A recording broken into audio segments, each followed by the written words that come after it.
Võistlus toimus 3 vanuseklassis ja iga ringi parimad pääsesid lõppvooru. Konkursil hinnati lehma välimust, jäsemete tugevust, tõutüübilisust ja looma üldist ilu. Taolised vissikonkurssid on arenenud maailmas vägagi populaarsed.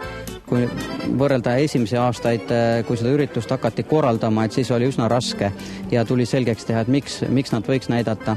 Aga täna on see farmerite entusiasm küll kasvanud ja ka sellest üritusest siin oli üle 10 osavõtja täna, kes esmakordselt ja ma usun, et nendel kõigil on head kogemused. Nii et kui Euroopas on näiteks selle ürituse mõte ka see, et kui sind tuntakse, sinu loomi teatakse ja nende tõulist väärtust teatakse, et siis paratamatult, kui sa oma tõukarja tahad müüa, siis sellest sõltub ka hind. Et ma usun, et see hakkab ka Eestis nagu populaarsemaks minema. Lehmad ei jaganud valimistest muidugi mõhkugi ja kibelesid lüpsile.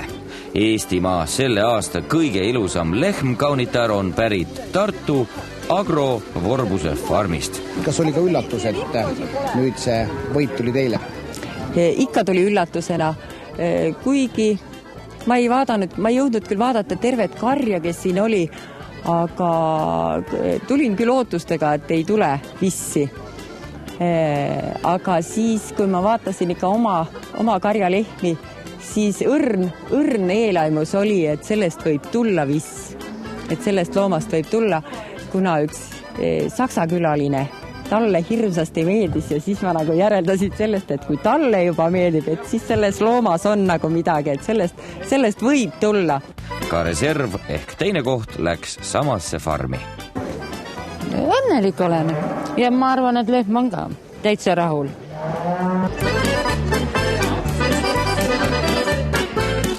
Holsteini tõug on arvukaim ja produktiivseim piimatõug kogu maailmas ja moodustab umbes 75% piimalehmade kogu arvust.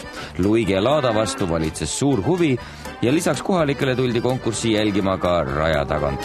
Võistlus VIS 2009 oli avapauguks looma, linnu ja vilja näituslaadale Luige sügis 2009.